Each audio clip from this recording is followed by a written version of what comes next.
What's really good? Hey, ciao Kanya.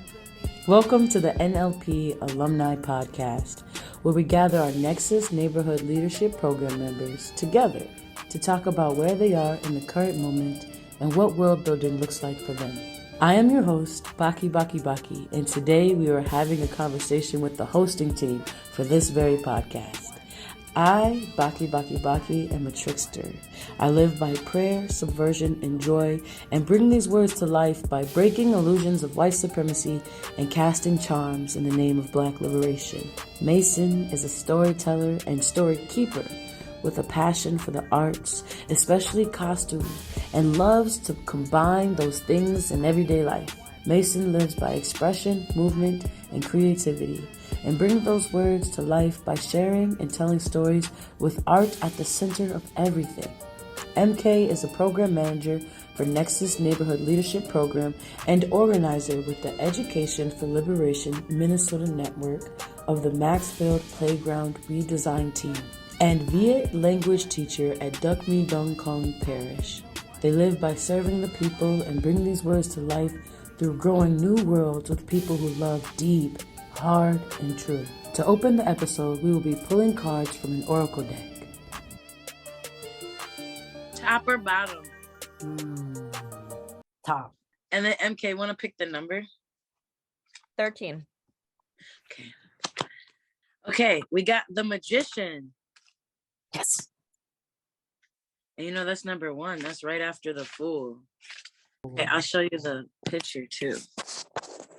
So it's like a person, how would y'all describe that? On a bed of books amongst like something like you would see in Duluth, like rocks in the water with an island in the background, like a mountain or hill. And then there's swords and cups and the pinnacles and the wands. The magician has like all the suits and a crow. Where we encounter our partially hidden resources and personal potential. The abilities of the magician allow her to obtain whatever she desires. It is a card dedicated to action, determination, and intelligence. It is connected to both the visible and invisible meaning of one's skill of vision. Morgan Le Fay is a powerful woman and magician, a supernatural creature who works with human and magical tools. She bewitches, transforms, gives life, and knows emotion. She lives between the real and the imaginary. She exists in the legends of King Arthur as his human sister, and the princess of Avalon, the land of mist and magic. She lives at the edge, just like healers and shamans. Pamela Coleman Smith created the famous Rider-Waite-Smith tarot deck. Still today, her illustrations speak to those who get close to the arcanas because of their ability to portray the connection between the magical and the ordinary. Her work is focused directly on intuition to make way for visions. Like Morgan, Pamela is the perfect incarnation of the magician archetype who creates thanks to her abilities and decides through her action whether to trick her neighbor or open up new universes for them. What potential do you have, and what potential do you still need to develop? What object could be your magic wand? How can you maximize your resources to obtain the results you want? That feels so relevant with all this project stuff that we've, like the three of us too, specifically, I've been talking about. All this like move making that we're in the middle of. I really like that phrase of like trick your neighbor or open up new universes for them, because I feel like, yes, those could be 2 different actions, but sometimes they're one and the same. And then living at the edge of the city, I've recently been feeling a strong sense of yearning to belong, because I don't really have like one steady friend group. Like I have like maybe 7 I see chaotically. I'm like, man, I would love like to belong in the like stable sense. I crave that, but that also might not be my role. Because how would my friends, like all those different friend groups, not that I'm their only connection, but oftentimes when one person's like, oh, I really need X, Y, and Z, I'm like, well, you know, blah, blah, blah does that. And they were like, I didn't know that. I was like, well, I know blah, blah, blah is going to be free, you know, Thursday at 5. So you might want to reach out to them then. And so that might be my role, even though I might sacrifice belonging in a traditional sense. Does that resonate with you, Mason? Yeah, it really does. I feel like, especially as someone who is also on the edge of the cities right now, I've been feeling extra isolated and away from community, even though I feel like I hadn't even really built a solid community yet. I feel like right as I was moving is when I was starting to like feel like I was starting to actually form a community. And then I basically had to leave it when I was moving. So I feel that a lot. I also feel like a connector, which I like. I like being like a resource like that. I like being the person that can direct you to other people and be able to like build community with people that way.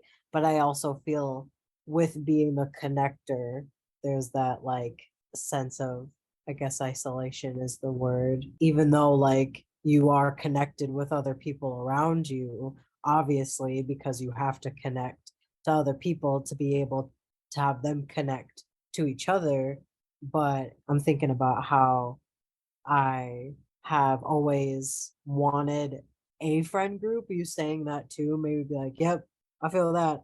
I watched a video on YouTube recently about how squad goals culture, I guess, isn't really a thing anymore. Like people being really into the idea of having a group of people isn't as popular because of, vulnerability being more trendy on the internet. So instead of posting about your group of friends and all the things that you do together, you can post about how alone you feel and how isolated you are and like taking yourself out on a date and stuff. And, that attracts other people that also feel that sense of loneliness. And I feel like I've only started realizing recently, even outside of like the influence of social media, I've started to realize that maybe a single one main friend group just isn't that like realistic for me and my lifestyle. I feel like as much as I love the idea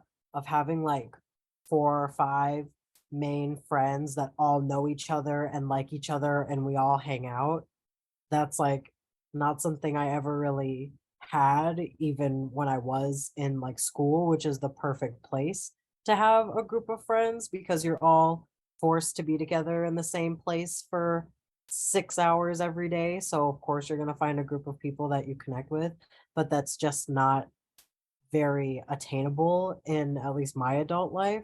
So trying to like not feel as alone and isolated just because I have like individual friends instead of a friend group. Because I do have like a small circle of people. I do have a friend group, but they aren't a group of friends. They're not all friends with each other. I would be the main connector, and some people that I know are connected to each other outside of me. But I feel like if I let myself be okay or not try to put this extra pressure on myself to try and form a friend group, then I end up feeling a little more like secure in the smaller relationships that I have, even though there is still a part of me that wishes that I could have like a group chat of 5 people and we all like, share memes and do Halloween costumes together and that kind of stuff. Like I crave that kind of connection with people, but I feel like it's also okay that I don't have that. Because also having friend groups is so dramatic. Every single time I'm in a group of people that are all friends with each other, there's some sort of drama going on, and there's only like 2 or 3 people in that main group that are actually super close with each other, and everybody else is just kind of there because of those 2 or 3 main people.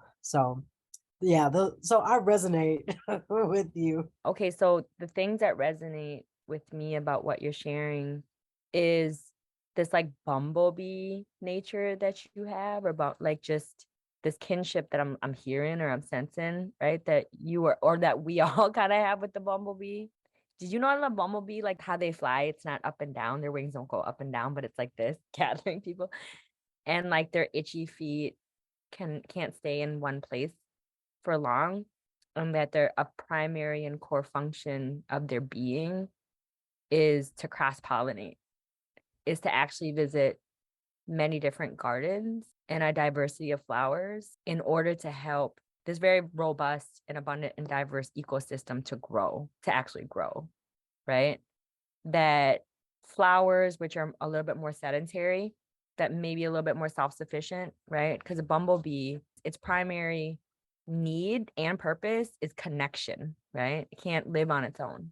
But at the same time, bumblebees are cool because they roll in really small squad. Like they don't actually kick it with the entire hive, right? They're actually a small scouting squad that go and do their work, right? And then they like revisit the hive or whatever, and that role is really critical. And I think when I think about bumblebee, I also think about connective tissue, how we never think about the importance of connective tissue, right? And how sometimes, like, I've been in the practice because I feel I really resonate with connective tissue. I resonate with mycelium. I resonate with bumblebees. And I resonate with dandelions because there's something about them, right, that are always challenging the question of form, right? And I think form offers stability, right, in I guess a material world, but I don't know if that sustains life necessarily, right? Without that other element that the bumblebee or the dandelion, the wildness of, right, like offers. And as you all were sharing, I was also thinking about, man, what would a bumblebee, what would dandelion, what mantras would they say, right? And I always think about like Maya Angelou's mantra, right? I could be paraphrasing, but how I remember it is, I belong everywhere and nowhere, or I belong to everyone and I belong to no one because I belong to Maya first, and that think that there is an inner knowing that maybe us three have, that other people might have too. But I think based on my read, based on my learning from our relationship, is that we have a close connection or a clarity, whether we can articulate it or not, right? That there is spirit, right? And then there's a reality, and then there's a consciousness, and that there's reality, and that there's a relationship between the two, right? But that our spirit can exist, right, inside of multiple consciousness, that we are willing, right, to shape. And we own our ability to shape and be shaped, you know what I mean, by our day-to-day reality and material conditions, right, that are always constantly shaping our consciousness.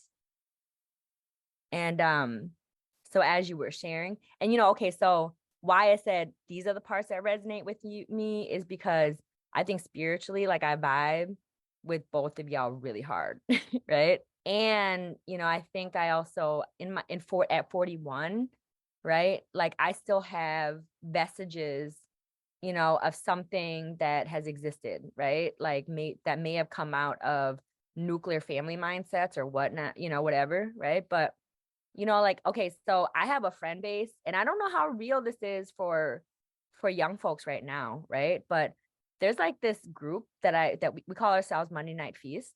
There were 3 of us who met at the bus stop when we were 15, 16 years old. And now we're 41 and we raise kids together, right? And they also are bumblebees and butterflies and other things, you know what I mean? Like, we have mad relationships, like, and I'll tell you the 2, right? Like, one of them is like this famous rapper, Felix from High Respects, right? So, they bumblebee and they doing their thing. And I have an organizer, culture worker, librarian, you know what I mean, friend, my best friend, Sarah Nichols, right? Who's about to be over with her kid, like in an hour, right? And we're going to go to my parents' house and we're going to eat because my parents are their parents too, and I'm really blessed to have that, right? And because I have that in my material reality, my consciousness has also been shaped in those things, even though there's so many times in which my itchy ass feet have gone places and they hold me, right? I'd be like, I don't have to, and they hold me accountable to this relationship for like over 15 years, even when I've wanted to fly away, they wouldn't let me, right? In the best way, right? So that is something that I wish for y'all. I really resonate with that. And I think that it's interesting, like, to bring up age to it, because I had that with some friends in the past, but we kind of like, like Mason, like he referred to, like the petty drama rose about. And then we also, I think there was the cycle of coming together like for food and trying not to see it outside of the connotation of like, damn, I have chicken, but I cannot afford no type of greens right now. Or someone being like, yo, there's a community garden right by my house. So I got the veggies, but cannot afford protein. So like, we would come together out of survival and necessity.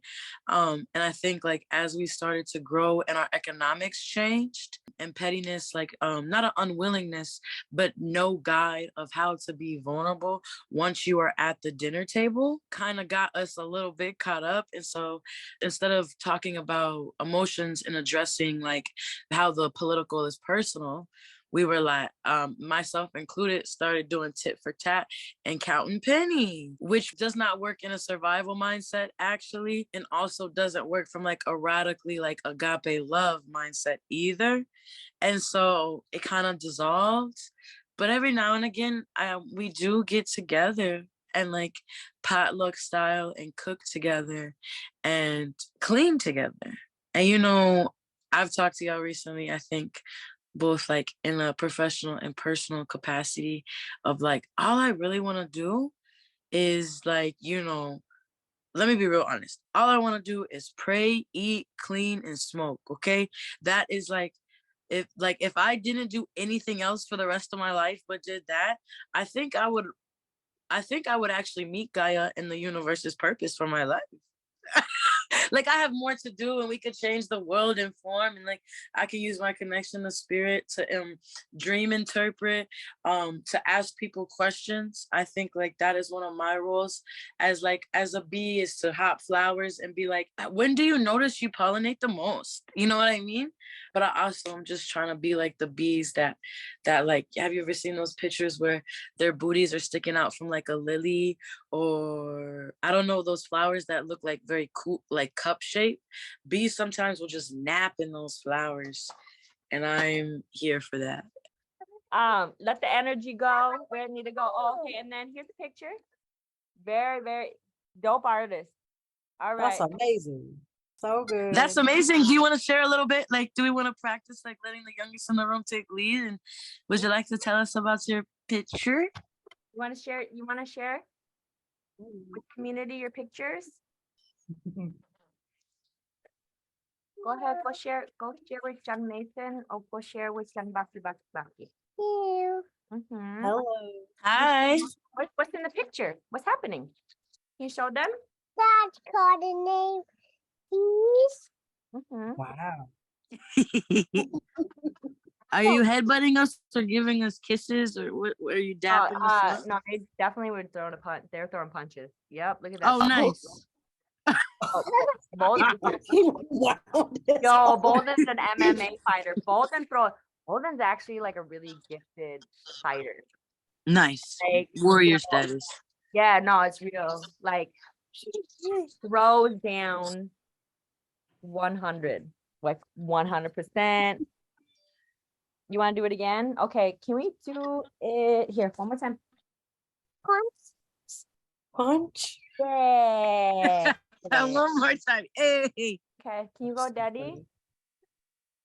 No, but like, I've never seen somebody like spin real hard. Like, you know, when they lay, like when they throw their whole body, throws the whole body, knows how to duck, right? Like gets things like shot at them and then like ducks, like without fail, like naturally. I love that. Cool. Amazing. What are your ancestors? Do you think it's your or your partner's ancestors? Oh, I already Yeah, know. No, I call myself, no, we have a new term for ourselves, right? We're mutating into, we are Viet mutant dragon fairies, right? Yes. My people are from, well, our people, our origin stories that were made of fairies and dragons. And so they met at the cusp of the sea and the land, and they fell in love. And they bore 100 children. And the sea dragon was called back to the sea and brought 50 of his children back, you know. they split the children. And so some children stayed on the land, and then some children returned to the water. And we are made from this. We are made from these beings, right?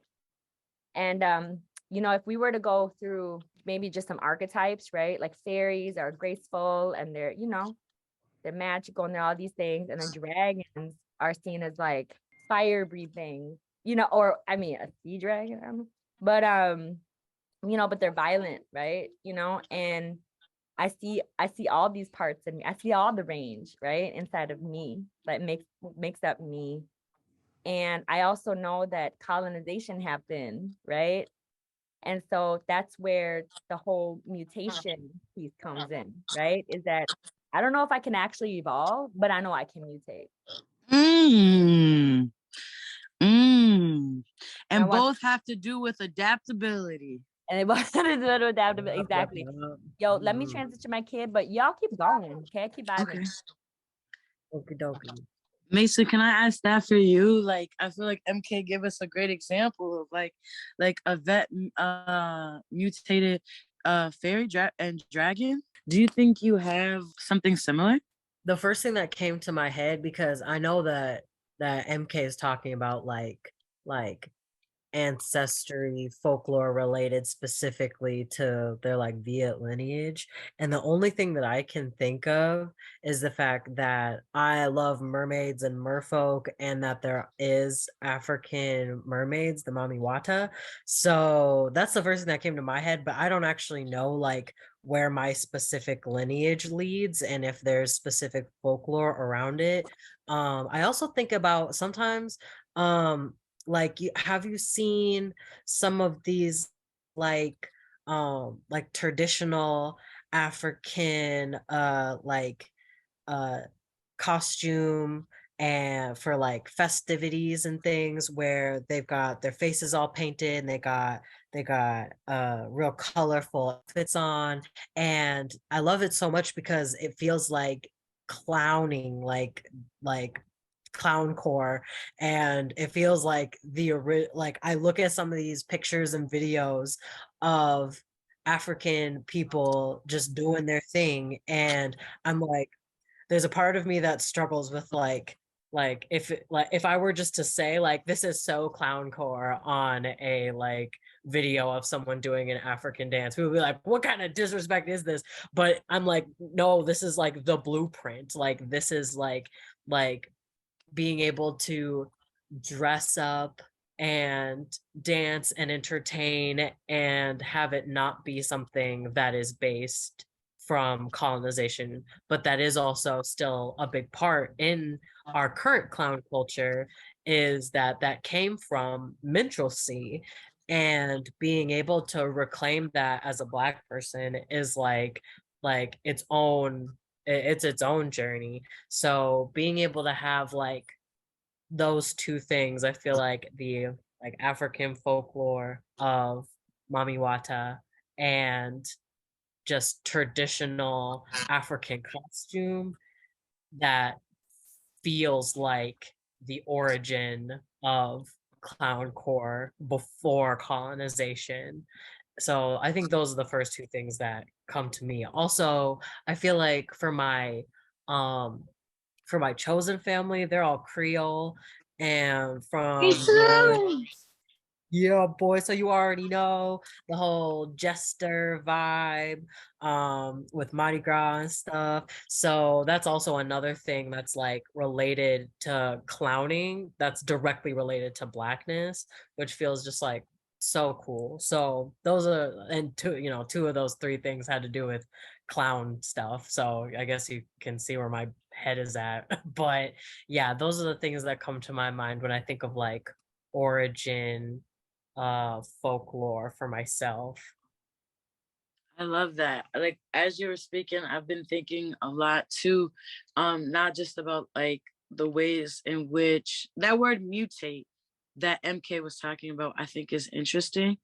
And I think like even your ability to really connect Afro indigenous like spirits and gods, because like a lot of our cultures, both indigenous and Afro indigenous, have spirits of festivities, spirits of laughter, like, and rituals around that. And like like literally like our term now like would probably be like patron saint instead of deity, because of like the ways in which religion and words have meaning and are mutated.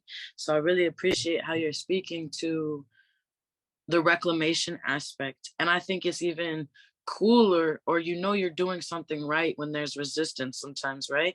So like this idea of like, can I comment on a video about how this is like the original clown core? People across the diaspora and even though they need to mind their business, palm colored folk too would probably have something negative to say about that. Mhm. But isn't that in the spirit of a jester, of a trickster? You know what I mean? Isn't that You're the making magic going sense. back to the card we pulled? So, Isn't that the role of a magician? I think for me, I mhm. like, I talk a lot about being able to shapeshift both personalities, genders, and expressions of mood, like how I emote, even in my voice. But also related to like Afro-Indigenous practices around animals. And I love spiders. And I think I would be a spider before a bee. No offense. I love bees though.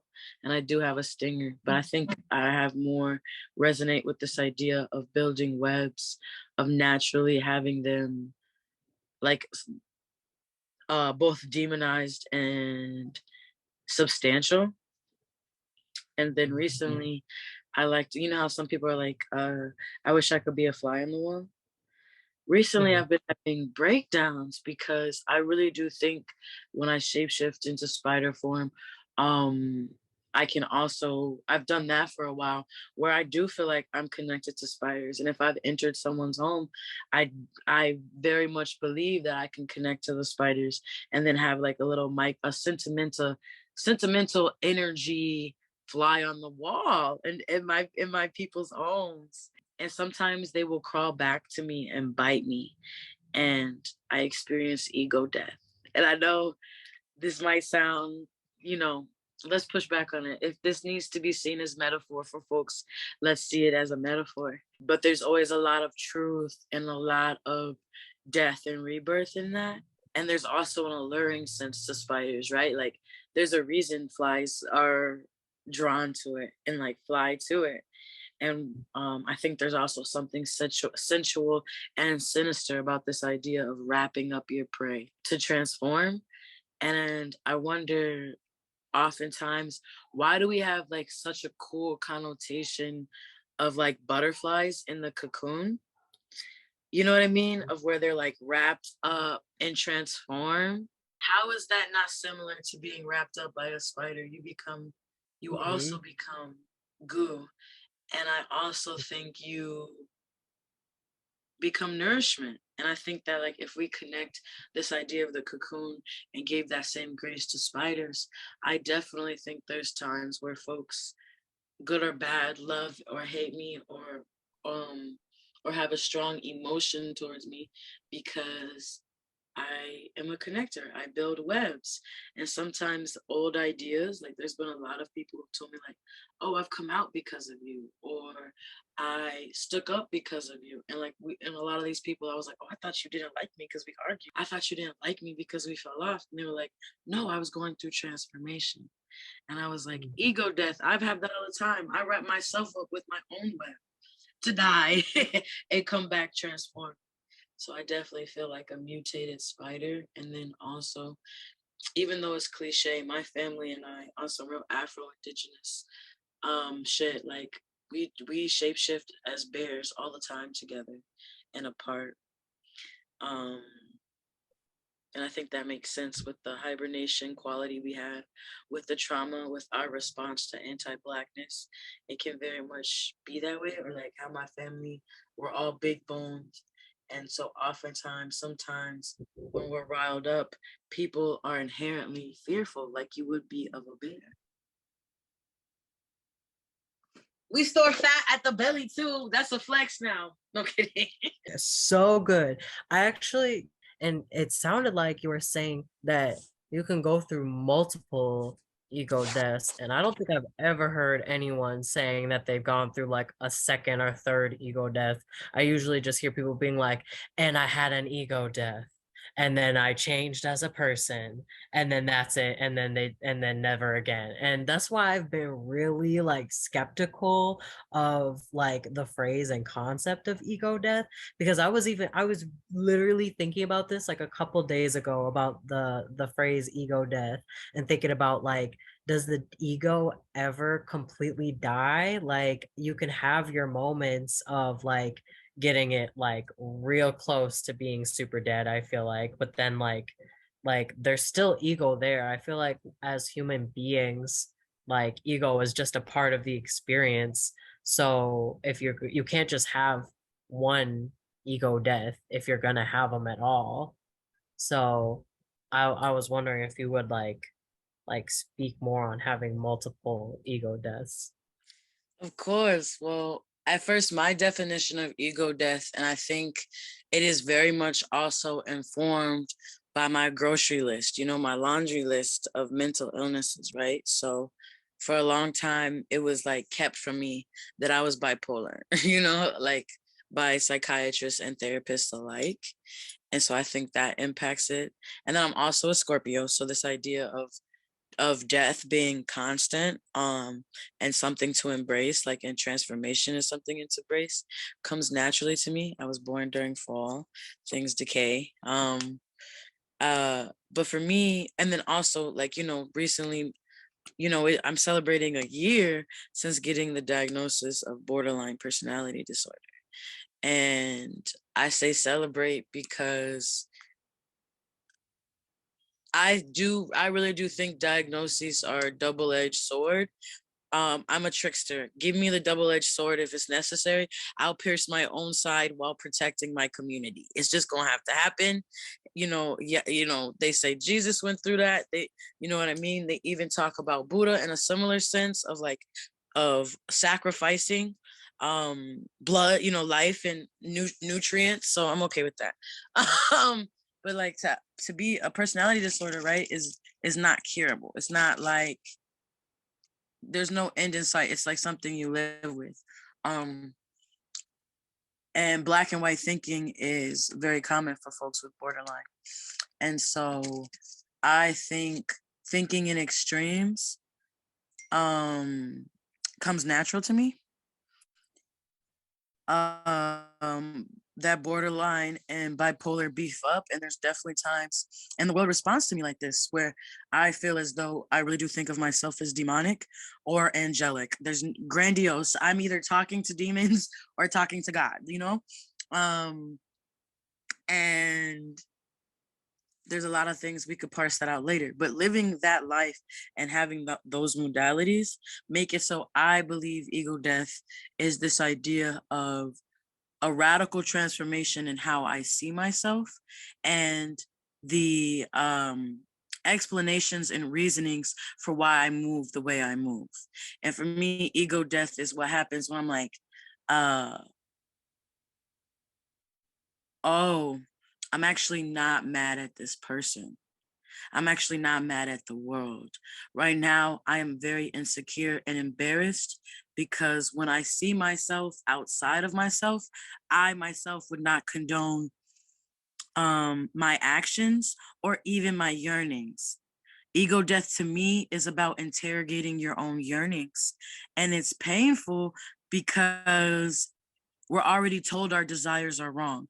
So when we ourselves are like, ooh, that yearning actually comes from a place of insecurity, or ooh, that yearning actually comes from a desire to be a colonizer, to be the one to oppress. That can be hard. Because we don't like to see ourselves. It's like, I think it's harder to see yourself as a neutral being that has acted wrong or has put on limitations on yourself. That's actually more painful than just writing yourself off as a bad person. To see yourself as a neutral being that has a choice um,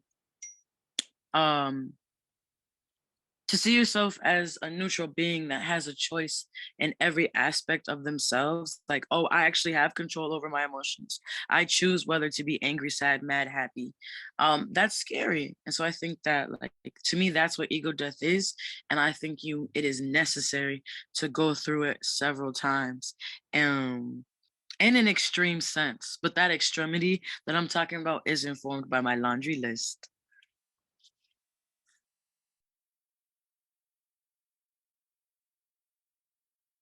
That makes so much sense. I feel like as you're talking about it, I'm like thinking about like a couple of moments where I feel like I've had like an extreme shift.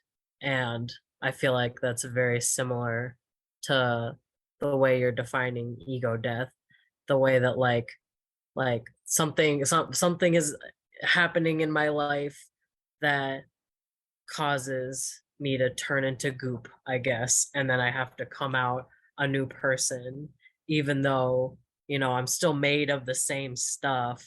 It's just moved around different and, made up slightly different.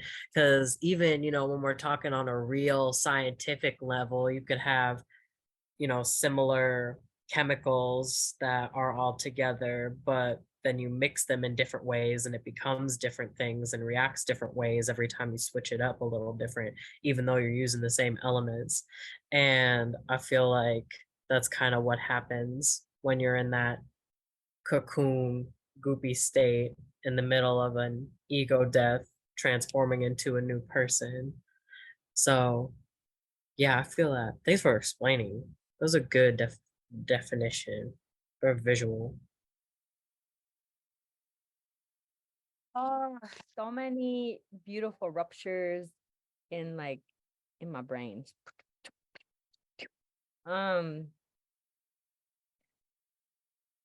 I keep thinking about Joy James, Kath Maternal, and how resonant this is. And I'm like, have y'all seen those recordings that I shared? It's beautiful because it's like people your age, right? Who are Dr. Joy James is, I believe, like a generation above me, and 2 generations above you are like older than you. And I'm in between. And it's anyways, I could to not belabor the point. Inside of that recording, there's a message that she offered to the folks on the call. And I really took that. But before I share that, I want to talk about just the language that we had to inherit by way of living here, right?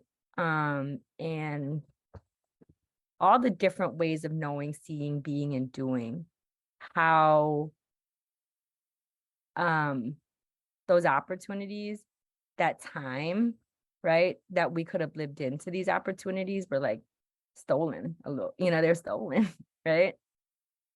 And well, right now I'm thinking about this word ego, right? As you all talking about ego death. And I'm like, damn, what is the etymology of ego, right? So I started looking and I was like, 1707, it's a Latin word to describe the self, that which feels, acts, and thinks, the I. And then it wasn't until like 1894 that the word ego gets processed and registered into psychoanalytics via Freud, right? To mean sense of conceit. Now it's about 1981. Oh no, 1891. 1981, that's when I was born. But it's just like, oh, that framing or that framing shifted the way we think, right? And so as we're talking about ego, I'm also thinking about spirit, right? And spirit, like the Hawaiian elder, I think Hugh Len said, right? We can even, or even Elder Thich Nhat Hanh or Ancestor Thich Nhat Hanh at this point, how they both talk about like the inner child and how like there's a 5-year-old still inside of us, right? Or that the spirit might be that like that child, you know, and our consciousness might be the mother, right?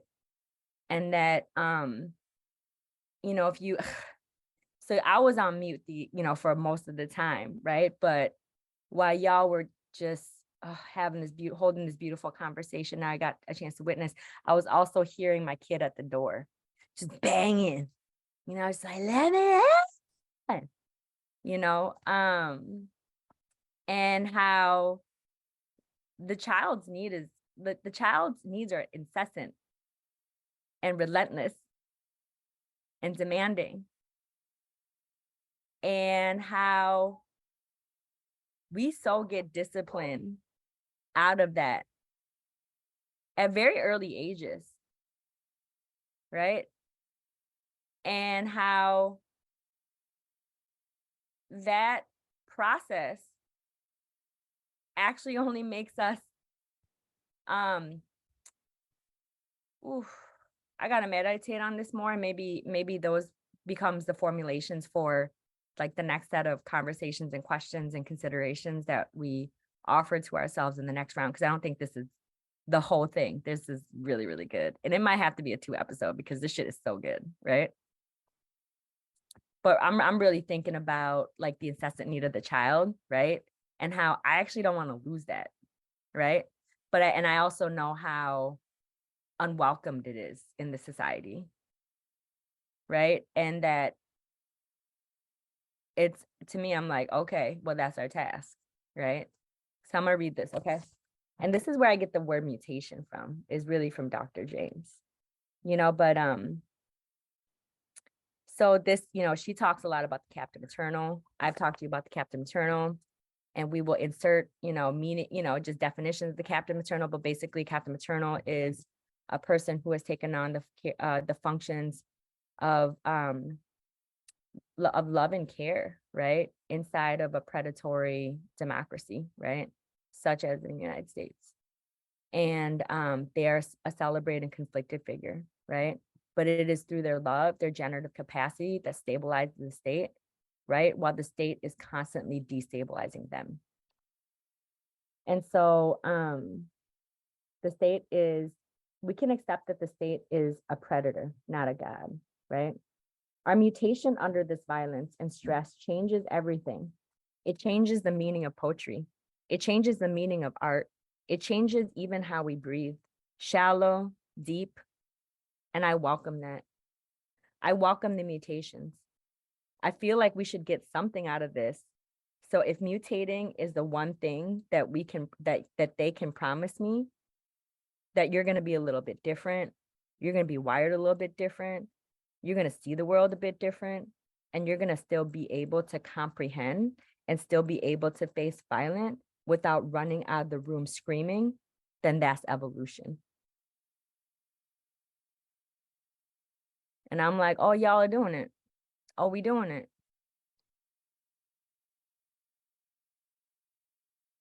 We doing it.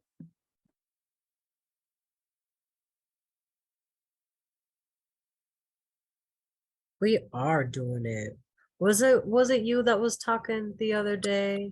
No, I was talking to my friend. All my friends are so inspiring. I get y'all mixed up with the beautiful things you guys say. I was talking to my friend the other day about how like they're trying to sow the seeds for their future so they can flourish, and they want to do that for themselves, and they want to do that for community. And like we came to the conclusion that that's what we're already doing. We're already in the middle of tilling the soil and planting the seeds, so that way in the future there's something that came of it, and it's a slow process. And when we're thinking about the fact that we have to like do all this unlearning and unraveling and understanding of our history and of ourselves before we can even really like manifest what we want, before we can do that planting, we have to do all this learning. We have to we have to work with the soil that's been, dehydrated, that's been colonized. We have to do all this stuff to the soil first before we can even plant the seeds, you know? So once we get to the point when we're planting the seeds, takes a while for them to even grow. Each part of the process is really slow and has to be really intentional. But just remembering that we are already in the middle of the process is, I feel like, something that helps ground me, because there'll be a lot of the time where I'm looking at the stuff that I'm doing personally, or like the work that I do as a whole, and I'll be like, I don't know if I'm going to reap the benefits from the soil that I've tilled. I don't know if I'm going to reap the benefits from the seeds that I've planted, but it, me as a Capricorn, I think, be thinking way too far into the future and be stressing about scenarios that haven't even come close to happening yet. So that's still something that I'm working on. So trying to, recenter myself and reground myself into the soil and into the work that I'm doing with it is something that I'm still like figuring out and meditating on. But that's what you were reading just now made me think of.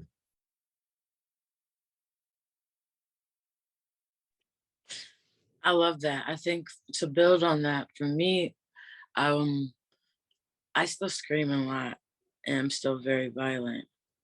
And I'm trying to understand, what does it mean to identify as both an anti-capitalist capitalist as well as a sadomasochist by way of choice and trauma.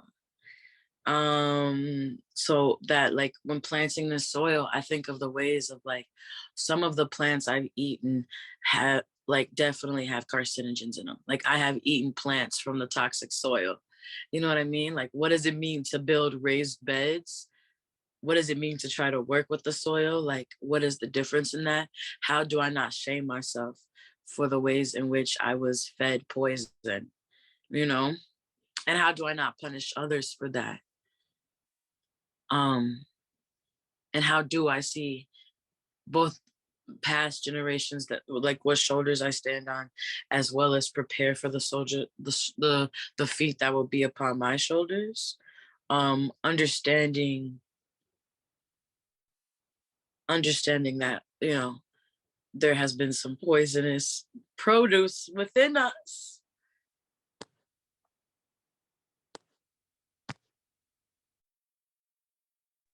I mean, I think right now, like, children are definitely in this generation who are being born, like, they got plastic in them. They are born with plastic. That is part of their makeup now. And gradually over time it's developed, like, it's seeped into our skin, and now we are made of plastic too. Right? And how do you grapple with that?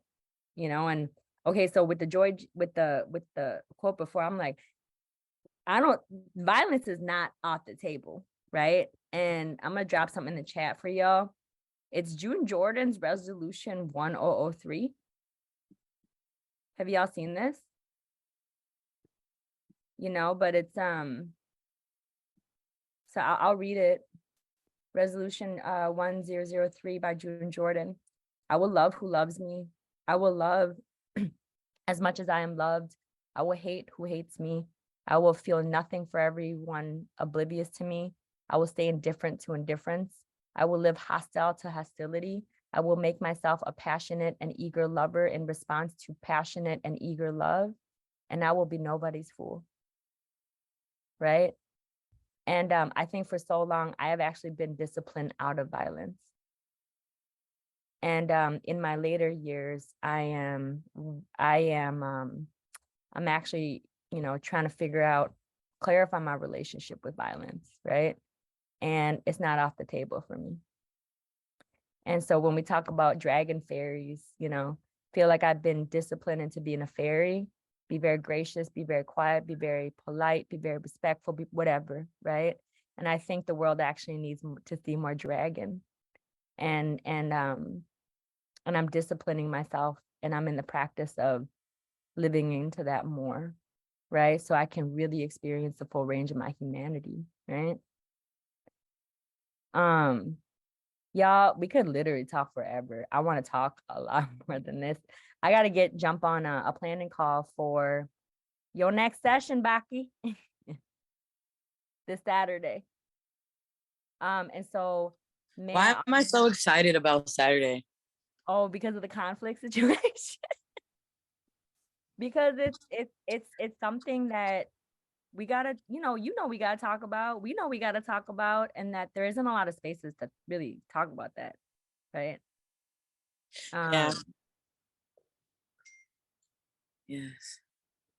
Or actually, let me not say why you're excited. Let me just make the space to tell me why you excited. No, I literally asked you a question because I didn't know. I was like, why am I so excited? Like, that wasn't metaphorical. That was, or rhetorical. That was very much you Okay. understand? Okay, cool. So I didn't miss a cue. That's good. So last words, y'all, and then we're gonna part ways and I'll transition into the call.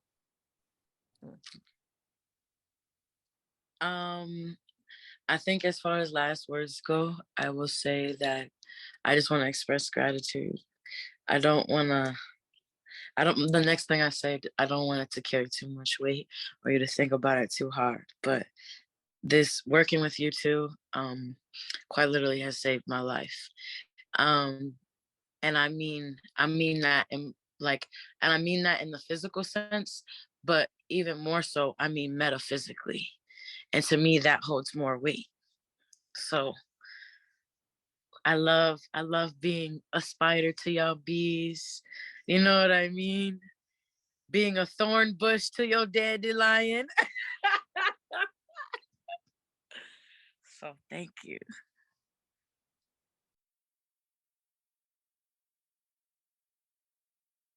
Ashe, thank you. Mason, you want to share? No, I'll take the last.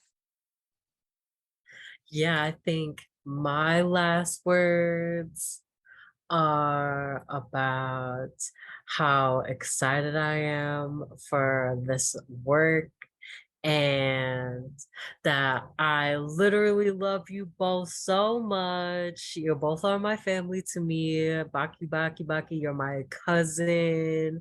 MK, you're my auntie. This is how I refer to y'all when I'm talking about this project, and I love that so much.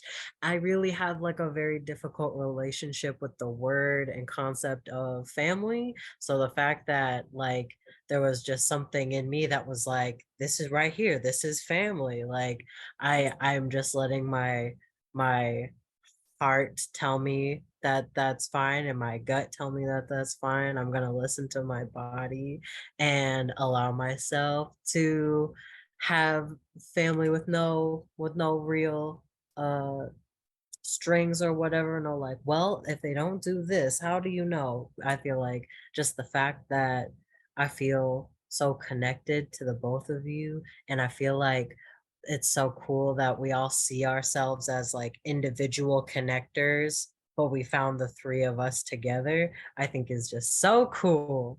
So those are my words. Oh, the Arundhati Roy expression that we heard a lot in 2020? It's like a new world is possible. Indeed, she's actually already here. And if you like sit still enough, like you can actually hear her breathing, right? And every time I share space with you, I feel and I hear the breath, right, of this like new world and this new life. Being in relationship with you is earth shifting to me. You don't know how you've shifted the terrain and the landscape in me. I think the reason why I can come to you, right? It's a new concept, right? That I'm really playing with, that Viet mutant, dragon fairy. It's only been like a month, right? If that, and like, of course you shaped that. Of course you co-shaped that with me, and so that's what I want to offer in terms of last words to you, is that I have so much gratitude and so much love and so much respect. And I feel very, very lucky that I get to share this work with you. But thank you. Merci beaucoup. I'm so happy. Cảm ơn. Yay. Ashe. Bye. I am so thankful that today I got to share space with two of my loved ones, from which I have learned a great deal, mostly and most importantly, in how to believe in my heart and others, and what it means to bring divinity into the world as a collective. I love you. I love you. I love you. To support Nexus and our podcast, visit our website, Nexus Community Partners, at nexuscp.org. That's nexuscp.org. The NLP Alumni Podcast is available on the Nexus website and anywhere you listen to your podcasts. Now, if you liked this series, I would encourage you to tap double time, share with a friend, and let us know. And you can call me at, just kidding. To support our hosting team, you can check me out at A Lover's War on Instagram and can consider hiring my consulting firm at Inspired by Baki on Instagram as well. To support Mason, please check out Magic Modiste. That's MAGICMODIST on Instagram and Facebook to keep up to date with Mason's art and storytelling, and maybe even copy some of their beautiful work. Love y'all.